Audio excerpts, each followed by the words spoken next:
জয় নিতাই, জয় গৌর, জয় রাধেশ্যাম। নিতাই পরিবার চ্যানেলে সকলকে স্বাগত। আজকে আবার আরেকটি নতুন ভিডিও আপনাদের সামনে নিয়ে হাজির হলাম। তো যৎসামান্য এই নিতাই চাঁদের সংসারে এই দাসী সারাদিনে কি কি করলো সবটাই তুলে ধরলাম আপনাদের কাছে। তো আজকের ভোগে আছে সাদা অন্ন, সাথে ঘি দিয়েছি, তার সাথে ভেন্ডি সেদ্ধ আছে, আর শাক, মানে সবজি দিয়ে শাক, তার সাথে রামরস, রামরস মনে হচ্ছে লবণ, আর এইদিকে আরো কিছু আছে যেগুলো সব ডাল আছে, শুক্তো ডাল দিয়েছিলাম, আর পনির রসা, আর হচ্ছে পরমান্ন, দই। আর এই দিয়ে আজকে আমি আমার নিতাই চাঁদের মধ্যাহ্নভোগ সেবা দিয়েছি। তো এর সাথে রান্না বান্না আপনারা সকলে মোটামুটি কম বেশি কেউ সকলেই জানেন। তো রান্নার রেসিপি আমি তুলে ধরিনি, আমি তুলে ধরেছি এর মধ্যে আপনাদের সাথে গল্পের মাধ্যমে ভগবান বিষ্ণু মৎস্য অবতারের কাহিনী। চলুন তাহলে আমরা মৎস্য অবতারের কাহিনী শুনতে থাকি। সত্যযুগে মনু নামে একজন রাজা ছিলেন, যিনি ছিলেন ভগবান বিষ্ণুর পরম ভক্ত। একবার মনু তার পুত্রের হাতে রাজ্যের দায়িত্ব অর্পণ করে তপস্যা করার জন্য বনে চলে গেলেন। তিনি 10,000 বছর ধরে কঠোর তপস্যা করতে লাগলেন। এমন সময় সত্যযুগের প্রায় শেষ লগ্ন উপস্থিত হলো। ফলে ভগবান ব্রহ্মা ঘুমিয়ে পড়লেন। তখন ঘুমন্ত ব্রহ্মার নাক থেকে হাইগ্রীব নামে এক দৈত্য প্রকট হয়। বেদজ্ঞান লাভের জন্য বেদকে চুরি করে জলের তলায় লুকিয়ে পড়তে তখন সমগ্র পৃথিবীতে অজ্ঞতা দেখা দিল। সেই সময় যেহেতু সত্য অন্তিম লগ্নে এসে পৌঁছেছিল, তাই পরবর্তী যুগে বেদের জ্ঞানকে প্রচারিত করার জন্য বেদকে উদ্ধার করার প্রয়োজন ছিল, আর তা সম্ভব ছিল একমাত্র ভগবান শ্রীহরির দ্বারা। একদিন সকালে মনু প্রার্থনা করতে কৃতমালা নদীতে গেলেন। তিনি যখন হাতের তালুতে নদীর জল নিলেন, তখন তার মধ্যে একটা ছোট্ট মাছ দেখতে পেলেন। তিনি মাছটিকে জলে ফেলে দিতে গেলেন, কিন্তু তখন মাছটি বলে উঠল, নদীর বড় মাছ আমাকে ভক্ষণ করে ফেলবে, আপনি আমায় আশ্রয় দিন। রাজা তখন বাধ্য হয়ে মাছটিকে তার সাথে নিয়ে গেলেন এবং নিজে কুমণ্ডল জলের মধ্যে তাকে রেখে দিলেন।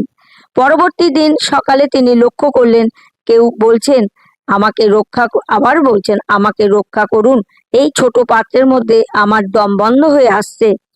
তিনি দেখলেন যে এটি আর কেউ নয়, সেই মাছটি তার আকার আরো বড় হয়ে গেছে। বাধ্য হয়ে তিনি তখন তাকে অন্য একটি পাত্রে রেখে দিলেন, কিন্তু কিছুক্ষণ পর দেখলেন সেই পাত্রটি থেকে মাছটি আকারে বড় হয়ে গেছে। তিনি তাকে একটি নদীতে গিয়ে রেখে দিলেন। নদীতে স্থানান্তরিত করার পরই মাছটি বলল, আপনি এখানে কিছুক্ষণ নদীর তীরে থাকুন, নচেৎ কোনো বড় মাছ আমাকে ভক্ষণ করে ফেলবে। ফলে মনু সেই নদীর তীরে রয়ে গেলেন। তিনি দেখলেন কিছুক্ষণ পরে সেই মাছটি আকার এত বড় হয়ে গেছে যে নদীতে তার স্থান হচ্ছে না। তখন তিনি বহু কষ্টে মাছটিকে অন্য একটি নদীতে নিয়ে গেলেন। এইভাবে ছোট থেকে ধীরে ধীরে বড় নদীতে মাছটিকে স্থানান্তরিত করতে লাগলেন। অবশেষে তিনি একটি সমুদ্রে স্থানান্তরিত করলেন। কিছুক্ষণ পর তিনি লক্ষ্য করলেন মাছটি এত বড় হয়ে গেছে যে সমুদ্রের অর্ধেক অংশ ঢেকে গেছে। তখন বুঝতে পারলেন এই আশ্চর্যজনক মাছটি কোনো সাধারণ প্রাণী নয়, তিনি আর কেউ নন, স্বয়ং ভগবান বিষ্ণু। মনু তখন বললেন, হে ভগবান, আমি বুঝতে পেরেছি আপনি স্বয়ং ভগবান বিষ্ণু। আমার পরম সৌভাগ্য যে আমি আপনার দর্শন পেয়েছি। আপনি এখন আমাকে আজ্ঞা দিন, আমার কি কর্তব্য আছে। মৎস্যরূপী শ্রীহরি তখন বললেন, মহারাজ, হয়গ্রীব নামে এক অসুর বেদ চুরি করেছে, সারা বিশ্বে অজ্ঞতা অন্যায়ের অন্ধকার বিস্তার লাভ করছে। আমি হয়গ্রীবকে বধের জন্য মাছের রূপ ধারণ করেছি। আজ থেকে 7ম দিনে পৃথিবী আবার ধ্বংস হয়ে যাবে, ভয়ানক বৃষ্টি শুরু হবে, পুরো পৃথিবী জলের তলায় তলিয়ে যাবে, জল ছাড়া আর কিছুই অবশিষ্ট থাকবে না। একটি নৌকা তখন আপনার কাছে পৌঁছাবে। আপনি সমস্ত শস্য, ঔষধি, উৎকৃষ্ট উদ্ভিদ, বীজ, সমস্ত প্রাণী জগতে প্রতিনিয়ত দপ্ত ঋষিকে সাথে নিয়ে নৌকায় আসবেন। সেই সময় আমি আপনার কাছে আবার হাজির হব এবং আপনাকে আত্মজ্ঞান প্রদান করব। সেই দিন থেকে মনু শ্রীহরির কথা স্মরণ করে মহাপ্রলয়ের অপেক্ষা করতে লাগলেন। সপ্তম দিনে এক ভয়ানক দৃশ্য দেখা গেল। সমুদ্রের জল তার সীমা ছাড়িয়ে বাড়তে লাগলো। প্রবল বৃষ্টি শুরু হলো। অল্প সময়ের মধ্যে পুরো পৃথিবী জলের নিচে চলে গেল। এমন সময় একটি নৌকা এসে হাজির হলো। সেই নৌকায় 7 ঋষি সহ মনু শস্য, ঔষধি, বীজ, পৃথিবীর সমস্ত প্রজাতিকে হঠাৎ ধ্বংসের সাগরে বসলেন। ভগবান নৌকা শ্রীহরি মৎস্য অবতারের রূপে আবির্ভূত হলেন। সাগরের তার সাথে ছিল বিশাল ছিল না বাসুকি। শ্রীহরির মৎস্য অবতারের মস্তক থেকে 2টি শিং নির্গত হলো। মনু সেই নৌকাকে সাপকে দড়ির মতো ব্যবহার করে মাছের শিং এর সাথে বাঁধলেন।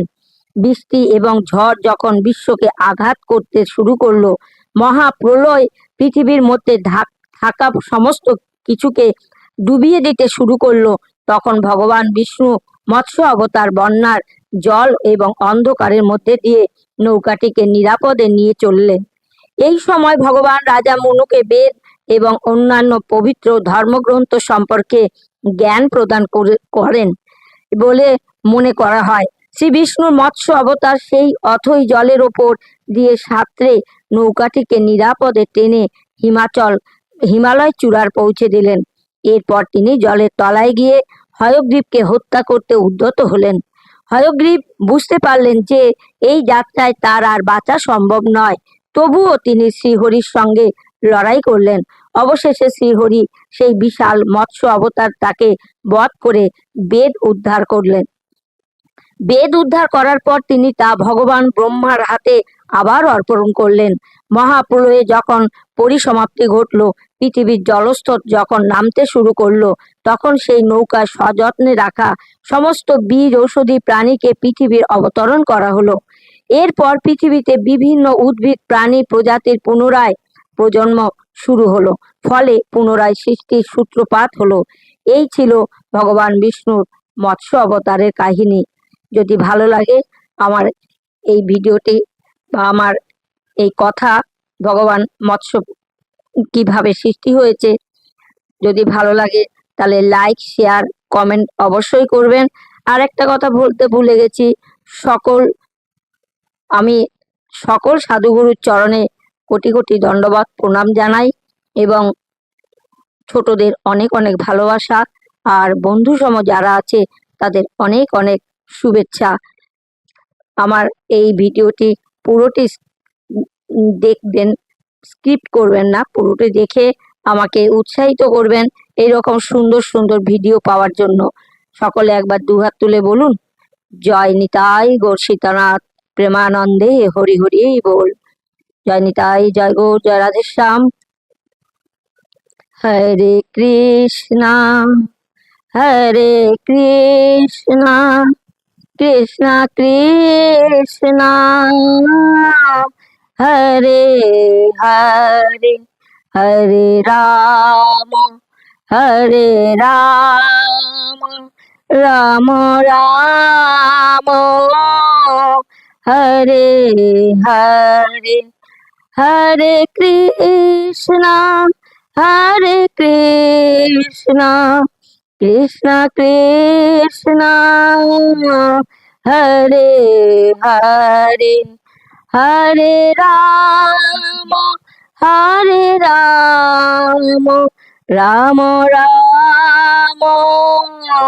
হরে হরে হরে কৃষ্ণ কৃষ্ণ কৃষ্ণ হরে হরে হরে রাম রাম রাম হরে হরে হরে কৃষ্ণ কৃষ্ণ কৃষ্ণ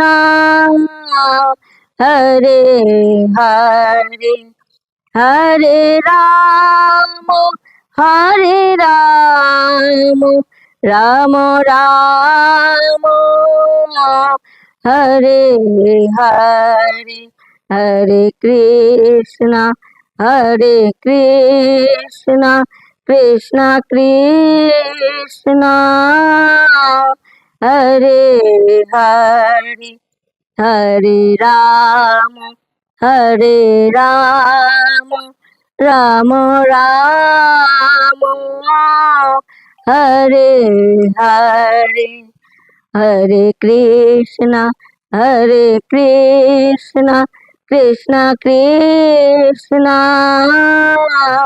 হরে হরে হরে রাম